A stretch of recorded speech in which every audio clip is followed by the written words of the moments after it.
شهر الوحدة أهلا يا شهر القرآن أهلا يا شهر الغفران أهلا يا شهر التوبة أهلا.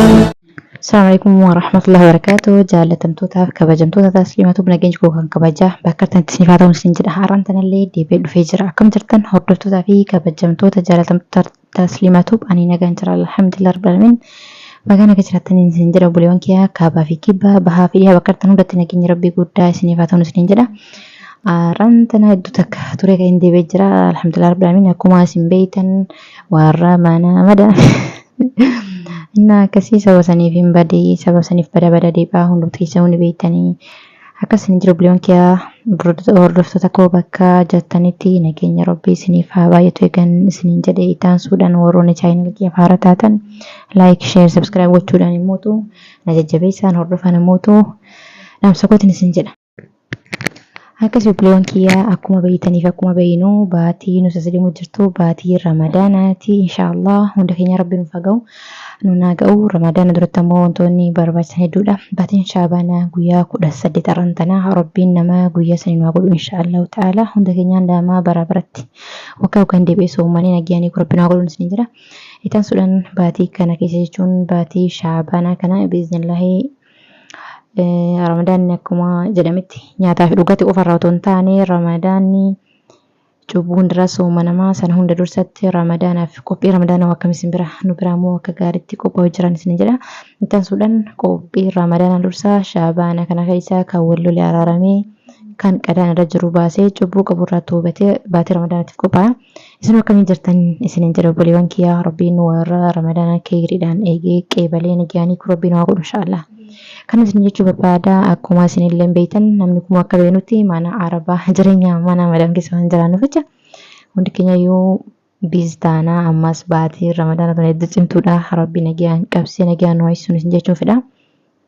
Akkasii buleewwan kiyyaa ni badeedu takka dhiifaman irraa taa'adhalleeni badaa deebi'aa baatii shaabaanaati shaabaana qophii ramadaanaatiif jecha biiztaa kanarraa kanaaf yommuu ta'u mana arabaatiin hojjedha akkuma nama kamitu.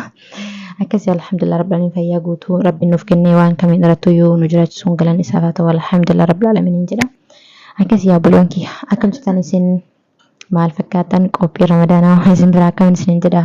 Ramadaanaaf akkuma jedhametti warroonni natti gadditan yookaan immoo mufiida qabdan afooyinaa lillahi isin jedha baatii ramadaanaatiif akkaniin ammeenyatti qaban dhiifama gaafatanii ammoo walii dhiisanii ammas akkasuma soomanii mara jira. Qulqullina sagalee kiyyaatiif akkasumas qulqullina kaameeraa kiyyaatiif immoo dhiifama isin gaafadha. Sa'aatii fi haalli itti jiru hedduu takka rakkisaadha. Akkasuma immoo mana nama waan jira dhufu dila isinitti mijatu yeroo rabbiin kee haala nama mijeessetti akkuma isin jedhee waan rabbiin kenna lafisee yaada keerii qabdu qabadhan isin dhufa. Akka nama biraa yookaan immoo eenyu fakkaadha jedheen kallattii rabbiin irraan jaalanneen kallattii kamiin dhufuun yaada kiyyaa miti. Kallattii rabbiin yoo na lafisee qophiilee bareedduu qabadhan isin dhufa haa ta'u mootu waan abadan ilma namaa gammachiise rabbiin dalansoo jechuun fedhu asirratti wanti hojjechuu barbaadu akkuma dura isin himee waanuma keerii qabdu dhaamsa keerii qabdu asirratti dabarsuun fedha biiznillaahi akkaan namni baakgiraawund keessa jiru ilmaan keessa inshaallah maatiin keessa waan isaan natti qaanfasiisu waan mataa isaanii qaqqabsiisu hin taane waan isaan natti gammadan hojjechuun barbaada. Warroonni na dinqisiifataniif na jaallatan like share subscribe gochuun na gargaara maatii keessan isin jedha. Sagaleen keessa hedduu dhageessuu dhabu immoo dhiifaman isin jedha. Buleewwan kiyya wanti ani rantana qabadhee dhufe wanti addisiin isin jirtu akkuma isin jedhee waan hin badee dhufee ture qofaan deebi'ee jirachuun hin dhufe. Inni biraa immoo rabbiin nama nagayaan eegalee nagayanii kus guyyaa sanas ga'ee qeebalus rabbiin waa taasisu baatii ramadaanaatti as deemu jira yoo rabbiin na laaffisee jedhee video babbareedduu video biraan qabadheen isin dhufaa arran tana niin jira waan hin badeef immoo dhiifama saniif hin jechan deebi'ee akkasii buleewwan kiyyaa baatii kana keessa immoo quraana akkasumatti immoo wantoota keerii baay'isuun ramadaana keessatti ibaadaadhumaaf quraanatu nurraa barbaachisa du'aayiidha. Kanaafuu jabaadhaadha bakka jirtanii rabbiin amrii jabatu nurraa laaffisuun wanti mootuun dubbachin dagachuu jiru ammayyuu biyya keenya rabbiin inshaallah biyya keenya nuuf haa godhu.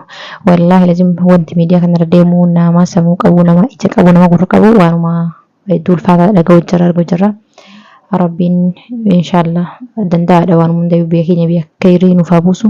Nagaa nuuf haa buusu. Maatii keenya kabaa fi kibba jiran hunda Rabbiin nuuf haa tiksu. Hedduu takka nama sodaachisaa haalli uummanni keenya itti dhumu jiru hedduu takka.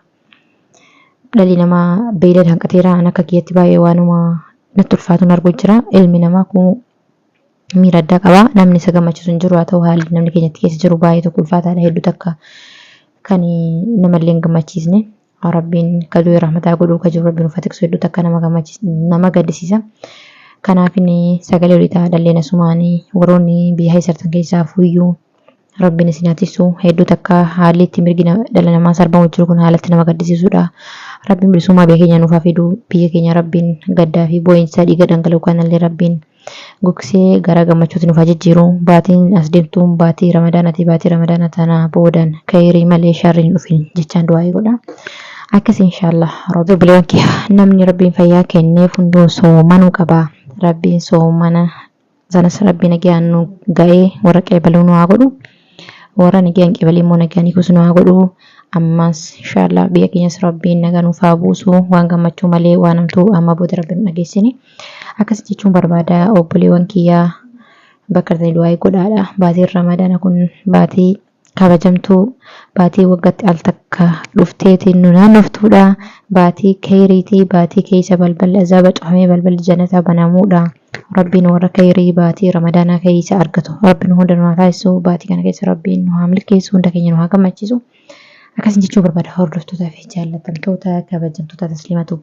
Aran tana akkumaan isin jedhee sababa badee tureef deebi'een dhufee isin jechuun fin dhufee akkanumaan isin salaamachuun gamaa fuula YouTube kiyyaatti deebi'ee namoonni chaanel kiyya faara taatan share like subscribe gochuudhaan ammas na jajjabeessan isiniin jedha. Dhaamsa dabalataan qabu Rabbiin baatii ramadaan Rabbiin nagaa nu haa gahu nagaa nu eegsisu.